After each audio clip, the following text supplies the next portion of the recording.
Okay, we are gonna go full speed ahead now, UX and games. Let's go.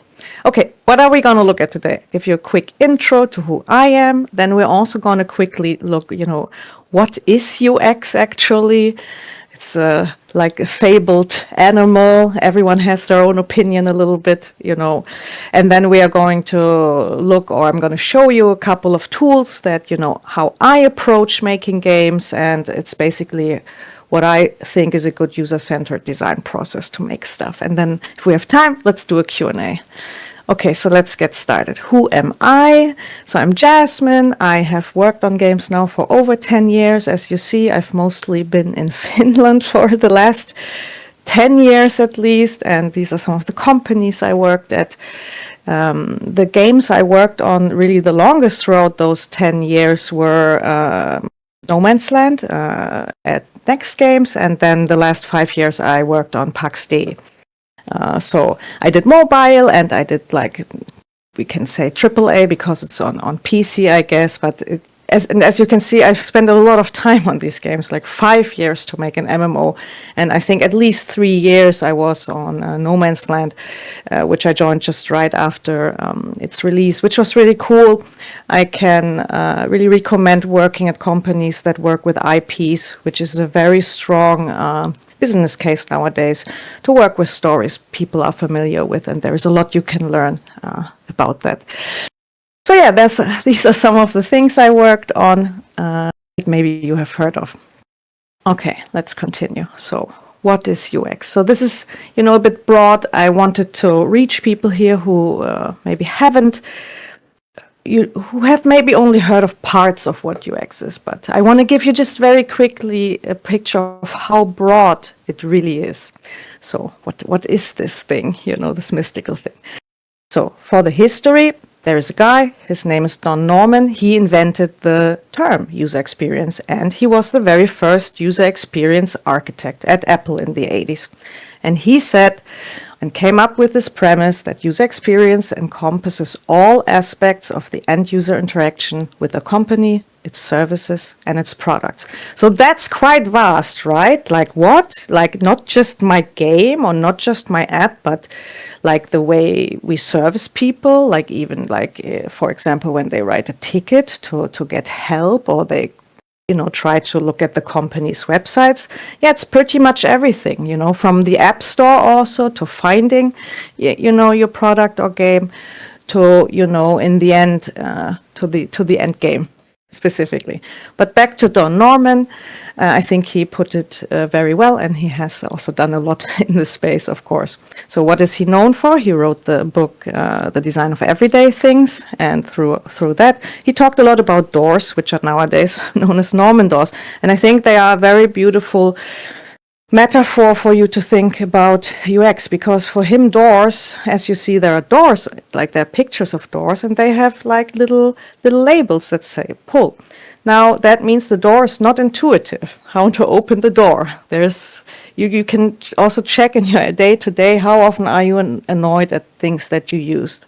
They are not intuitive, and then one needs to slap a label on it. Now that's a failure of us designers, then I would say, in some capacity. So, and that's what you can think also about when you do your games. Like if you have a start screen or you have an app store, and if someone fails to understand what experience you're offering, or they fail to find the, buttons to start a game, or to understand certain features or get to the next tutorial step, then you kind of got a Norman door, I would say, in your product, and you might lose players. Okay, but let's go forward.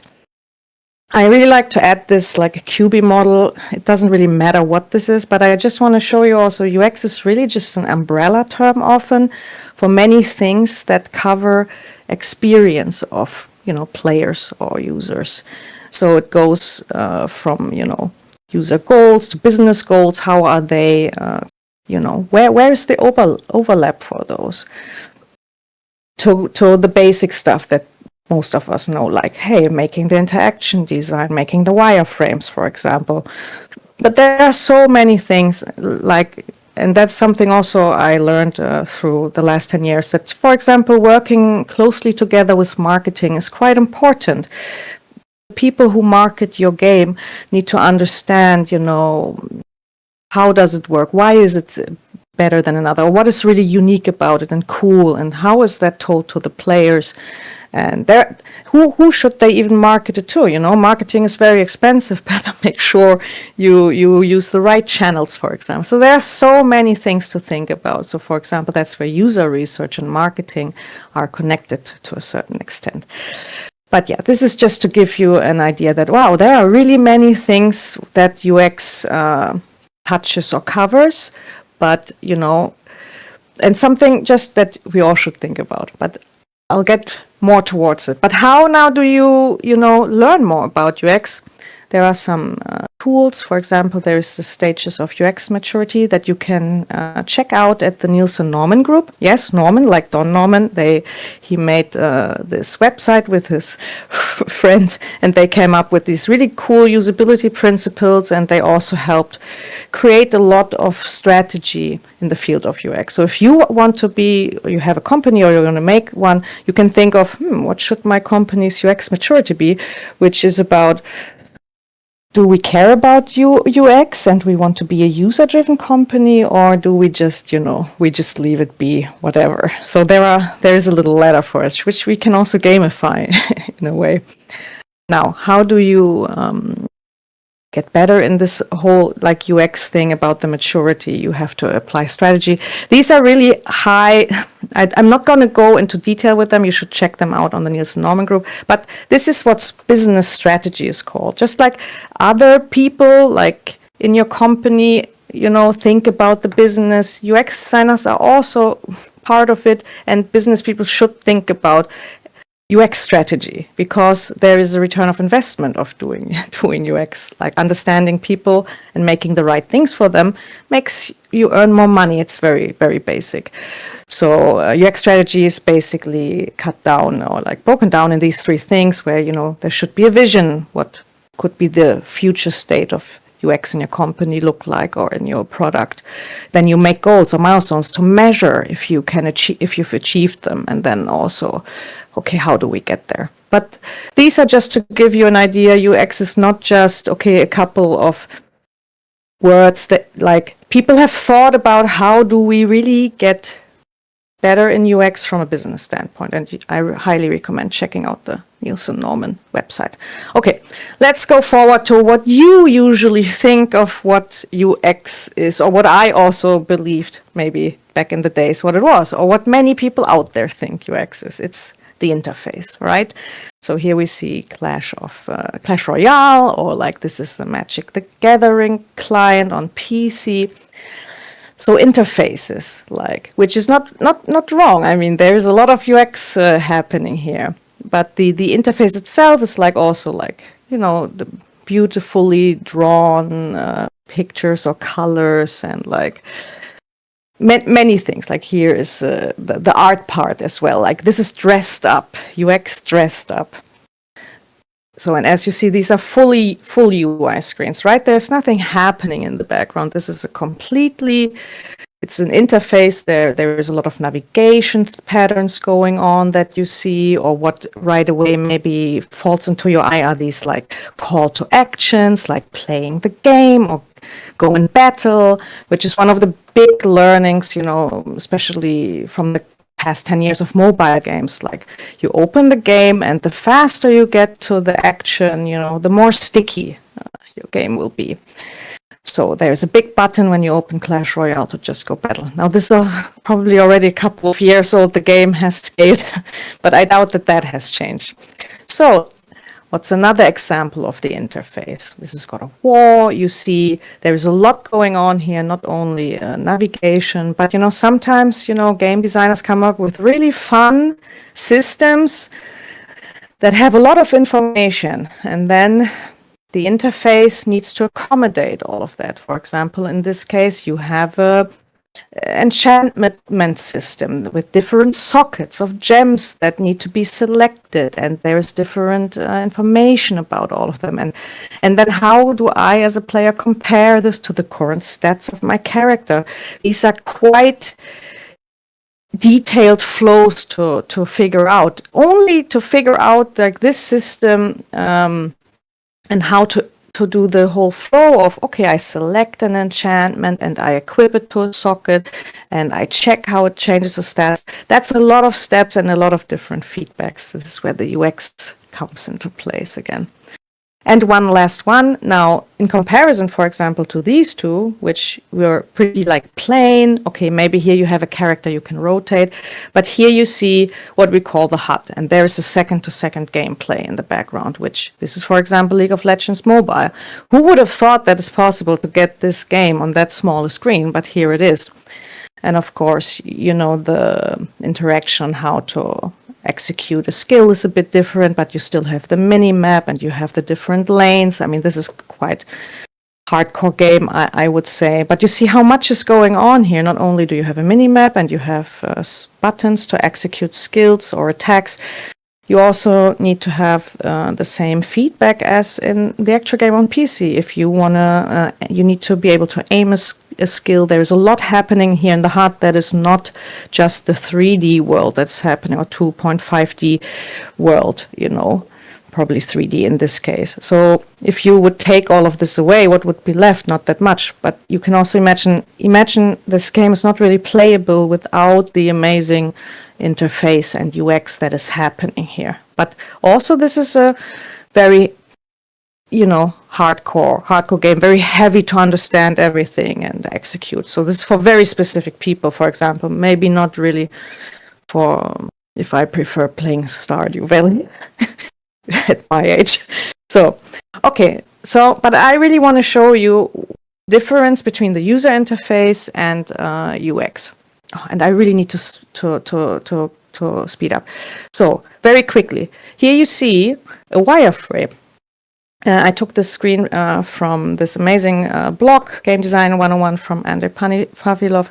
Really cool, and because he showed, here you see how the game interface is just, and I don't want to say just addressing, of course, this is the immersive part, the beautiful part, the art part, but without the wireframe, without the user experience, without the game design, you don't have this. Then it's just art, and it can be like non-understandable. It doesn't need to be like you understand where to click or anything. So I just want to really show you. While we often think that this is this is UX, that's really UI, UX dressed with UI. I feel like again, without. It's like making a house without the basic frame. Well, you won't have much of a house. It would just won't be able, you know, to stand on its own. So I just want to show you, if you do this well, this part, which is the cheap part, this is easy to do, and you can iterate on this very easy, while this part is really expensive, making all the assets, you know, implementing this in engine. It's really, really expensive. This costs you $1. This costs you, they say 100, but I want to say $1,000, you know, making this. So do a lot of this and make it fun. Making it pretty works later.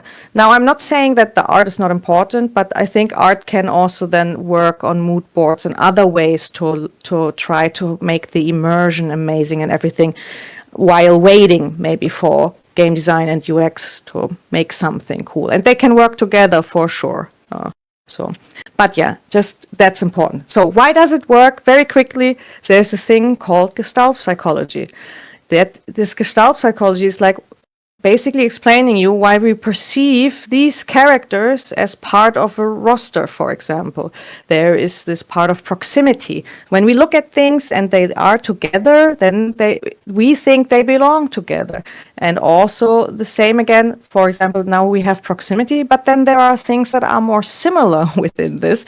We think that, oh, these are kind of belonging together. And you can even, you know, you can even do more with this. So you have another box around this to separate the more similar things and make another, you know, way of showing, hey, these things belong together. You can have this in a skill tree. You can have this in character stats. This Gestalt psychology is really cool. If you learn about it, it's just how does this whole perception thing work. I recommend looking into this. It's fun. Okay, let's go forward. Now, games are not just static. We use animation. These are the 12 principles of animation. This was made by the Disney animators in like the 80s or so. And these are really important because we make digital products that are perceivable on a screen, that is like often things are moving, and it's good to understand how we can make things feel a certain way or pull attention by making them move. So I just want to show you quickly how much this is used in games. For example, the principle of anticipation. Now, this is Monster Hunter, one of my favorite games, and it always was very heavy on the combat side and the different weapons. And for example, this weapon, Great Sword, was always known to be very slow. So here is the principle of anticipation. You can feel the moment and the heaviness of a weapon. There is no real physics in this. Well, there could be, but this is just you can do and fake a lot of stuff like physics with any animations and like timing. So why is this important? Like, did you need this in Hearthstone to open a pack? Do you need that to open a reward in your game? No, but this made the game. It also made it really fun to watch this game on Twitch, for example, people opening packs. The way that you open the pack and, the cards are not revealed, but it's like another game, and that you reveal them and you hover over them to see just this glow of rarity. It's just an amazing way to use animation and feedback to like just make something be beautiful and fun and like make you feel something, and also make it streamable, which is in this day and age, it's also important to think about, do you want people to watch this on Twitch or not? Is that the kind of game you want to make or not?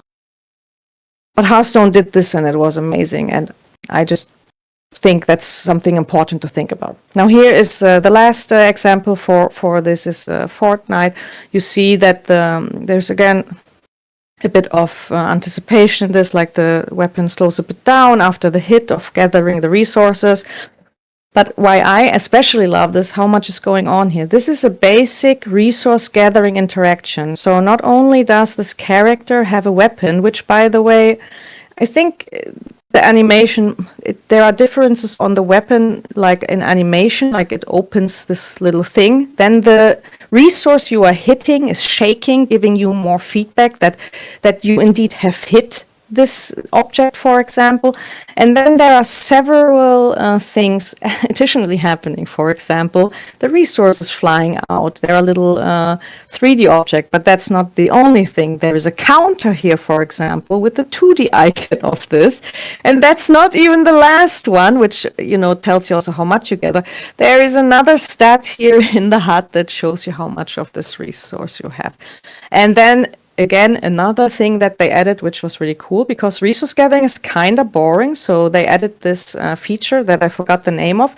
But if you actually aim at this kind of little button or like reticule that shows on the screen while gathering, it will play a melody and there will be another one spawning. So I think maybe you will even gather more things if you do it. But so there was a mini game on this, and I think that's something interesting to think about. If you have something boring in your game, but which is important from a game design perspective to do, like gathering, it could be interesting to think about, okay, how do we make this better? But just to show you how much is happening here, and of course this is not cheap also, so it's good to think about this thoroughly before and, make tests, but we also come to this later. Okay, now we get to the actual tools part. I like to work in a user-centered design process or with user-centered design principles. Now, these are really the 5,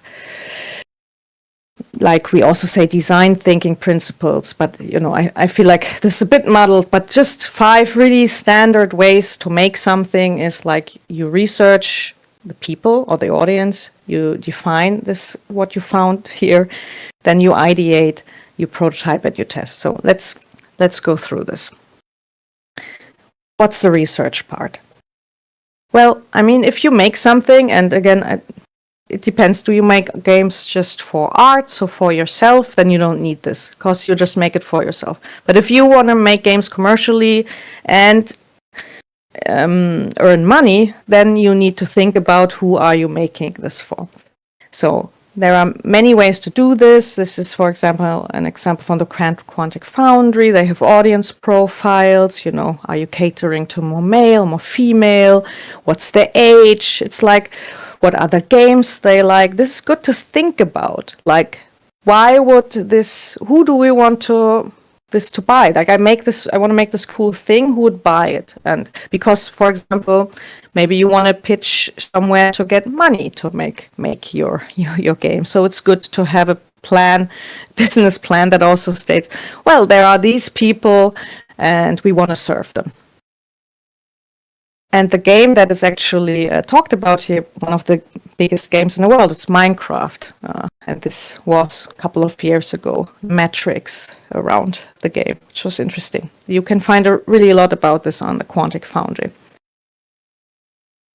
Now, where does this also kind of come from? I really wanted to show, this guy called Richard Bartle. He's kind of the guy who invented MMOs. They were called multi-user dungeons back then, or MUDs, and he came up with this thing in the 80s. This is a player taxonomy. At least that's the first one, I think, who made it for games. So back then this was for MMOs. So there are players who love acting, for example, on the world. They are more going the achievement route, maybe, collecting stuff. And Vistas, the Vista guys are probably more down here. But then we have people who love interacting and chatting. I love MMOs for that part. And then there are, of course, the PvP players who love. And this is interesting. Killer doesn't mean not really socializer, because often games are team games to kill other people. So it's actually highly, highly social in many ways. But this is really fun to explore, this whole player type thing. Now, where does this come from? This is really the main framework in the way to understand how we work and our personality. It's called the Big Five, or the Ocean model. Ocean standing for openness, conscientiousness, extraversion, and so on. And we all are kind of on the spectrum, some of these. Now, 10 years ago or so, there was a guy called, he's still there, Jason Vandenberg, and he made this really amazing thing where he took the Ocean model and he applied it to players. He's like, well, how do players, how do players who play these kind of games, what kind of personality do they have? So I really highly recommend watching this GDC talk. I still don't understand everything, but I'm always blown away, and I think it's cool. And there's still a lot also, I feel like, to explore for us and to find out. And if someone would pick up on that, I think it would be really interesting, and you can always start with yourself, right? There are these tests online, and I think the Quantic Foundry also has them that tells you what kind of player you are. So the Quantic Foundry has, for example, this model that they are surveying a lot of gamers. And they came up with this, that people who like action, this is usually their motivation. And for example, someone like me, back in the days, I played a lot of competitive games, but then also I just love community. So these are really cool. And sometimes you could, for example, if you want to think about a game and the people, you can just take maybe pillars of this and think, hey, how do I make a social game that is also about achievement, for example? And I think this is kind of cool to come up with stuff, and also just think, okay, we often have some kind of buckets here. Okay, let's go forward. So we learn about people, learn about the motivation, but you also, of course, learn about how much time they have to play. Coming from mobile, I learned a lot how important it is to think about session lengths and all these things. But let's move to the definition stage, because we're anyway using what we just researched. So in this stage, we're processing all of this. So we have this, right? We looked into certain audiences, which, by the way, there's a lot of stuff online, not only at the Quantic Foundry, like There are different places. I don't know them all. There are also people who are probably better suited to tell you everything, but learn a bit about who are people. If you want to make a League of Legends games, you should learn who likes to play League of Legends, or in this case, Minecraft. So you can think that, because, for example, if let's take Stardew Valley. If you want to make a cozy game, maybe there's not going to be a lot of explosions in it, for example, right? It's, I like when explaining things, like, that's how I understand. It's not rocket science, so yeah, but it also means you understand better how to use the resources you have, which often are slim. So what can you do with this data? You can do user personas, for example. These don't need to be, and they never will be ultra exact. So it's always with a grain of salt. I'm also theory crafting a little. I made these, for example, for Pax Day together with this cool company that surveyed our players also. And also looked into, hey, how do MMO players generally split up into different segments? Because we made an MMO. So usually you do a couple. This is already maybe a bit too many but 2 is good, 2 or 3. Depending how big your game is now. Pax Day was a pretty big game. This helps you to be like, hey, we're making a new feature. Who does this cater to? Because making a feature costs money. Everything you do, the time you spend, the programmer you put on something, or the artist costs money. It better has a good reason why. And that's why we just did this whole earlier part, know who we make stuff for, and maybe make a little card to remember who were these really big segments for our audience, to be like, oh, we're making this thing, like we're making a wholesome Stardew Valley game, but now there is a racing feature discuss. Maybe it doesn't make so much. I don't know. Maybe they can be wholesome racing, but that's the stuff. Like, and I'm always a friend of writing things down and having them on the wall, so you remember, because this stuff we will all forget it. Like, also this, like, you looked at this and it's a lot, and then you forget it. It's nice if you have a space to put it on the walls, or like if everyone is remote, send everyone a little poster for things. It's good to have this in the mind while doing stuff. And again, it's just to help navigate. It's not like it can only be this. If there is good reasons to do maybe something new and innovative, that's also cool. But yeah, it helps. Now, so we learned about people, we processed these findings a bit, like, so we really are like, okay, they are this kind of, maybe they all play more in the evening, or actually they play on the bus if you make a mobile game. So these are the things that are really important also to know, like, right? If you make for a certain platform, if you do it for PC, then you are already like, well, I'm not gonna sit at my PC probably if I'm not, and play your game during the day because I'm at work or something. So there are things to consider also. And I think it's really strong to think, when are the people you make the game for also playing? So, because it has an effect how you design things. So now to the part that you probably love the most and you do all the time, which is ideate. Often we don't do a lot of this. And let's be honest, I can tell you, even in commercial game side and bigger companies, this is really, we do this, but then we don't really honor this a lot. So this comes again, what I showed you earlier with this UX maturity. Do we do this is one thing, but then you go up in the maturity ladder if you keep this, during the process, these findings, if you keep the player, the user, in focus. Okay, but let's ideate. So we love this part. We all have all these cool ideas. But I want to also tell you the most important thing, at least, again, when I design, okay, it's one thing that you come up with new cool things, but probably a lot of you will work on existing games and work at companies too. Then it's really important. You're not going to innovate probably on how a lot of basic things are done. Like, so in the start, when I start on a game, like for Pax D, I was like, we knew we wanted to be like a cross-platform game, so also on mobile. I'm like, okay, how do I make an MMO work like this? So I go and benchmark. What are games that are like this, were even on that platform? I used Fortnite because it's one of the few cross-platform games. That was 5 years ago when we started 2020.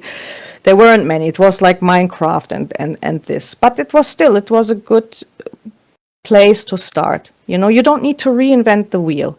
For example, you're probably not going to reinvent settings. These are my actual, like, just documents from, okay, you want to do settings. I'll just check out all the games that I have and dump some screens here and maybe make some notes in a basic Google Doc that you can share. It doesn't need to be super detailed always. Just grab some screenshots of something that you do that already exists. Like, even if you make a skill tree, I guess skill trees exist in really many games since 20 years. I played Diablo 2 a lot back in the days. If you make something that exists, unless you want to innovate, and which is cool, but if it's something you don't innovate on, like, for example, maybe a harvesting interaction or the game settings, then just benchmark. It makes your life easier, and it makes it a lot cheaper when the implementation uses something, or you've used something that is proven. So, really important. Now, the next part, of a game, if you start fresh and if you actually got to make something new, there is a core loop, which, again, these exist, right? This is Clash of Clans, for example. So this is a mobile heavy core loop, but it's pretty basic. And also there, I think benchmarking is good. I mean, unless you are inventing a new genre, something already exists that is like the thing you do. So what is its core loop? How does it work? What are the steps that engage players that have already been proven to engage this audience you go for? Like in this Quantic Foundry report, it said also the games that these players in the MMO space like. So if you go in a certain genre, maybe learn about what are these games and what do they have in common.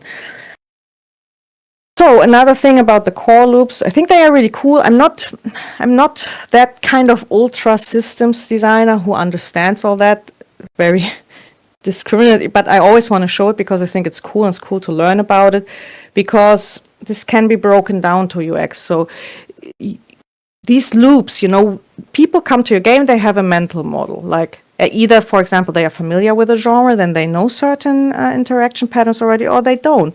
And they come there, and then we show them a button to apply an action. And then the game system in return, like your designers, you have rules in the game, and then something specific happens, and there is this animated feedback, right, to happen. And that's really what makes games. So I think this is really cool. Dan Cook wrote about this. He's a really famous game designer. Check out his talks on YouTube as well. Okay, let's continue. Now, another thing of ideation. Yeah, we have all this cool stuff here. Or we benchmarked maybe this, how we are crafting, or this whole flow. This is, for example, something I wrote while I was next games. There was a mission hub redesign. So you write stuff about it. I can really highly recommend it. I know this is a lot that it says here, but you don't need to write all that. Every time I write down a design, I find things I forgot. I found steps I forgot. Mostly it's the inactive state of a feature I forget. It helps to write this. And again, it doesn't need to be all this, but this is great. I highly recommend it because you have to give your design. Unless you are a full stack indie developer who does everything, you have to hand off something to someone else. Or you also have to present it if you work at a company to get buy-in for something you work on. So it's good to have this kind of thing, to also share with people, to get feedback. And then usually, if you have this kind of flow, and depending on the company size, you hand this design to, a UX designer, unless you already worked with them before. Or how it often happened to me, I get the design told about, and I'm the one then writing. That's how I actually got into writing all of these, because it's often game designers don't always write their things, but they explain it.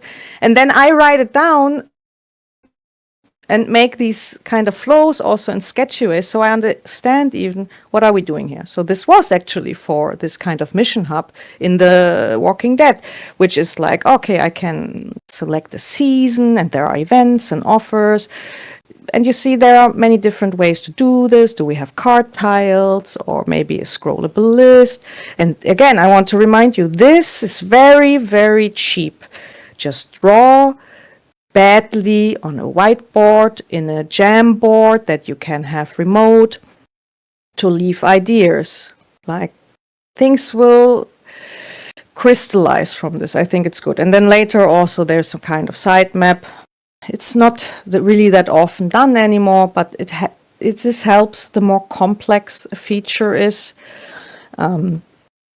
to, not forget things and to really have consistent flows where you understand when I close this window, where do I go? Or like if I press this button, what is happening? And there are so many, nowadays games can be quite complex and a lot of features hidden under a feature. So, but again, we come up with all the cool stuff and then usually just sketch something.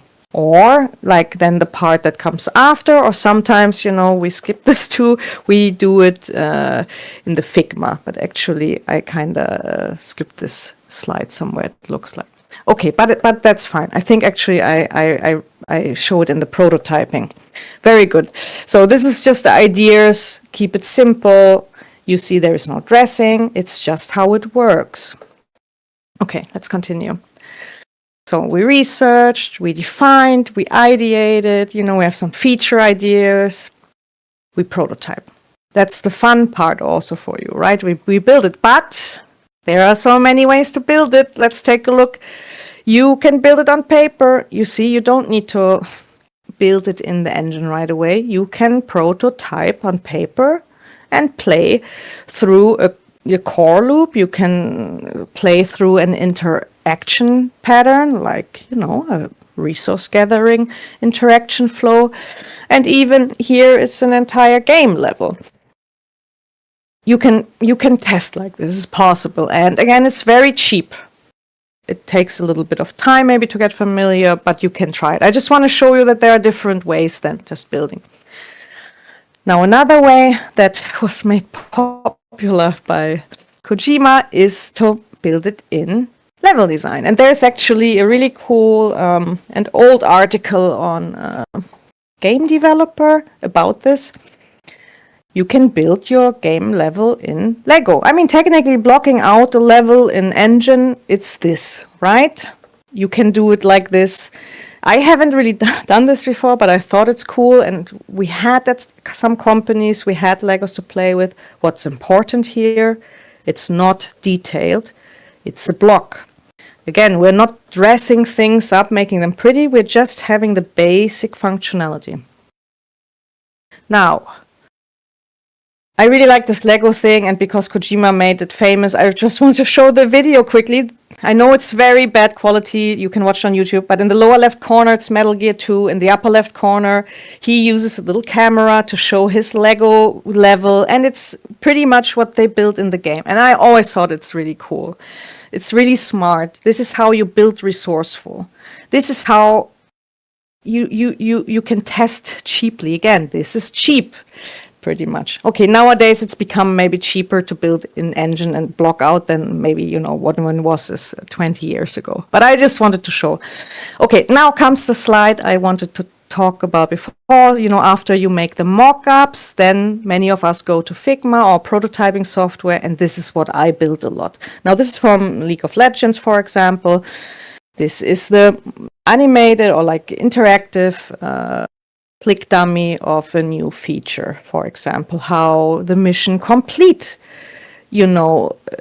flow goes. And you see that it takes, even for the smallest thing, like how do you complete a mission and what stats are shown and what animations are and what information is shown at any point, and did you get any stuff and does it go towards some kind of achievement? A lot can go on. That's why having things written down and thinking about them makes a lot of sense, because fixing messes later, very expensive, you run out of money, you have to close your company. Just do less and with a bit more diligence, it helps. So, and this is the cool thing nowadays, things like Figma, or like there are more things nowadays. This again is cheap. It's cheap to make it, and even have a click dummy. You can have a whole clickable like game flow in these prototyping software, and it's cheap, and you can figure out, does this flow feel good? Is it tight? Like, is this what, does it tell all the things? You can go with game design over it. It's a great way also of sharing, between the different disciplines, especially with design. Okay, but then the thing that we all really love, we love then going forward when we are happy with certain things, and proto in engine. So the left side of the screens that I show you now, they are prototypes, and the right side are the final games. So the game is Braid. Everyone knows Jonathan Blow, probably everyone's hero. He started the whole indie games craze, a decade ago, a little bit longer. But I would just want to show you, this is the prototype of Braid. This is how it looked, and this is how Braid looked when it shipped. Very beautiful, pretty. You have all the lighting, all the art, everything looks amazing, immersive. But this only works because he has the base of the house built. Like, he checked, is it fun? This is this first, and then this. It helps you to have better chances to be successful. I'm not saying this is the only way to be successful, but the data shows you have higher chance to be successful. Another example, Subnautica. There's an amazing talk by the design director on YouTube. I highly recommend it. This is how Subnautica looked in engine first. It wasn't an open world thing. It was one piece of sand with some stones that you could gather, and you had this thing there, but the name of it. And then this is how the game looks after it ships. So artists can, do a lot of things and already research, and that's all cool. But again, and we can come together when they have cool ideas, or something could work based on maybe an aesthetic. But again, it's about how it works, first, or it's more important than, make it pretty. The last example in this one is Super Smash Brothers. It has a really beautiful story because in those days, Super Smash Brothers, Satoru Iwata was still the CEO of Nintendo, and he was joining the playtest session back then at HAL Laboratory, which is his company. And he explained the playtest session of this prototype where people were starting laughing and like, this is why we do it. I feel like this is always the coolest thing when you build something, and it can be just this ugly thing. But people, the fun is not just the dressing. The fun is, the way the hitbox is fair, how fast this character moves, or like how far they fly. For example, Smash is really well known that you can really like kick people very far away. So I just want to show again, you can go a long time just prototyping and building there. And then when you feel like you have something that consistently is fun for people, like can dress it up. Now, what's a prototype? Let's say that the final thing is the game shipped in beautiful detail, which is a car.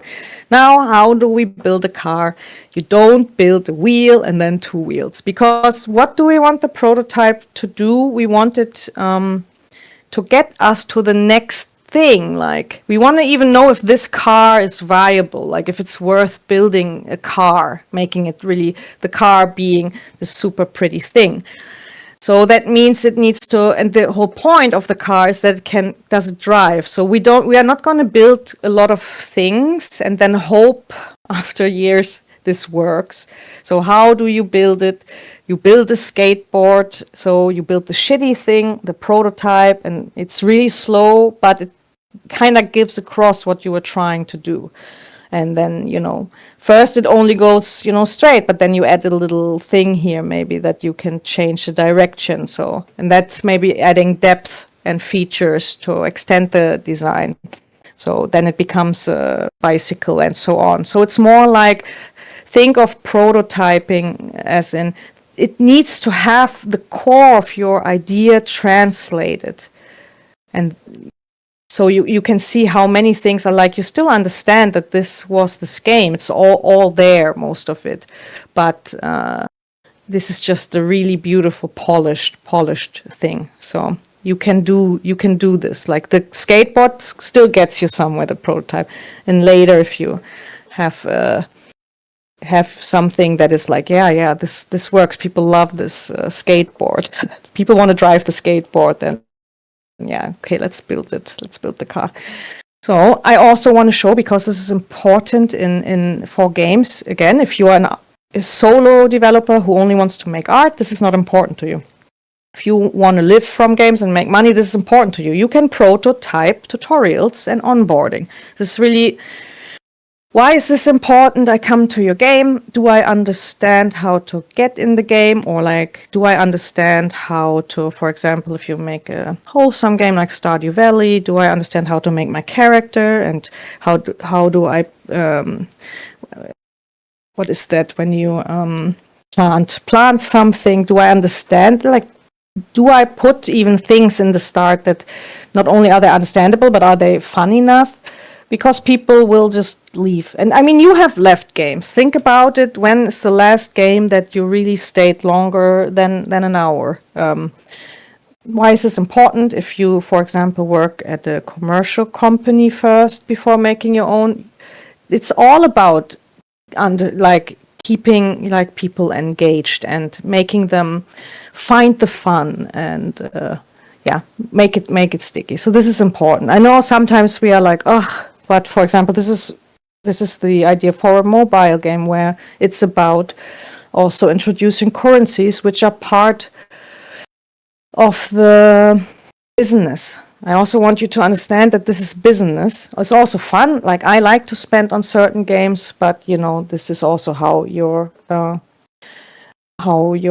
salary is paid. So we also need to think, well, this is my livelihood. And even if you're an indie who wants to live from it, so how do I explain these things to players? And what I've seen a lot, tutorials and onboarding are often hard-coded, then it's hard to change, even though this is a place you need to change the most to keep people. So just as a note, this is the part you will actually change the most later. At least, it's been in all the games, no matter mobile or PC I've been in. But yeah, let's move forward. Another thing to prototype, which is cool, I think, is accessibility. I think it's undervalued. It's starting to be more of a thing. So here you see, for example, the Xbox Adaptive Controller. It allows more people to participate. I think for many of us, that's why I make games. We want to play with our friends. But the reality is currently not all our friends can play the games with us. This needs to change. Of course, it's often also a resourcing question. So we can't do everything. But, even the engines have some basic color blindness settings nowadays. You can just pull in and try out, and you can prototype. I think this is the biggest untapped market in the world, is to make things accessible. So I think there could be true business savviness in thinking about this. And again, that comes into play, who's your audience? Maybe what is the most common disability? For example, I bet a lot of us here wear glasses, which is it's kind of disability. We can't really see that well. So scaling HUD and fonts could be a really low-hanging fruit.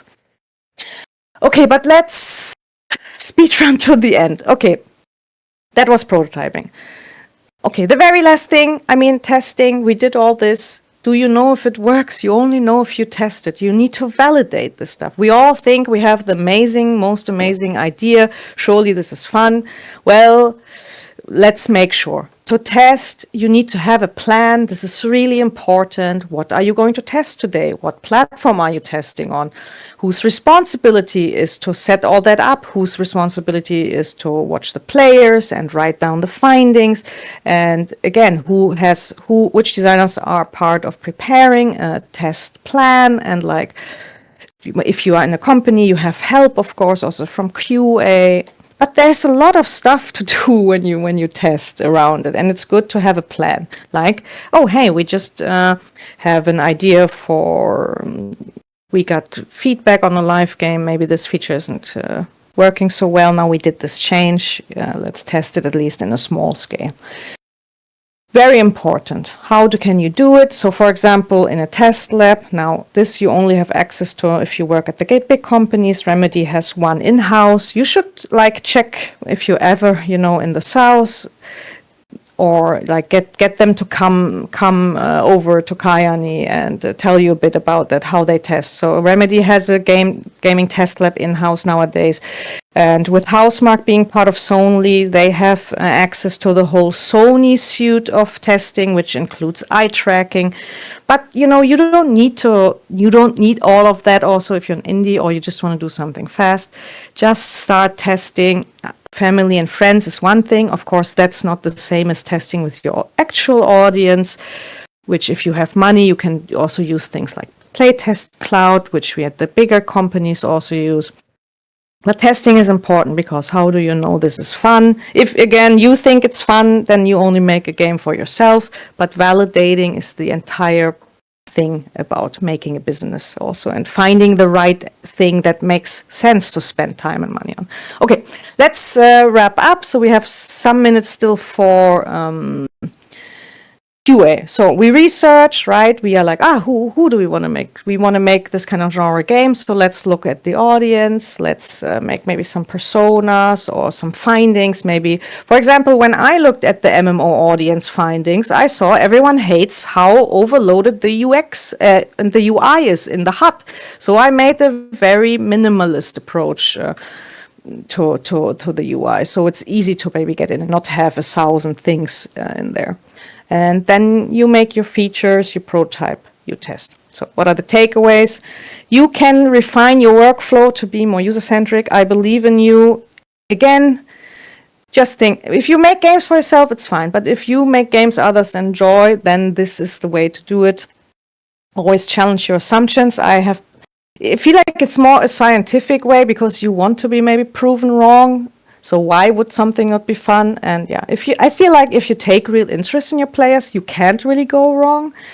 Especially with Discord nowadays. For Pax Day, we have an amazing Discord community.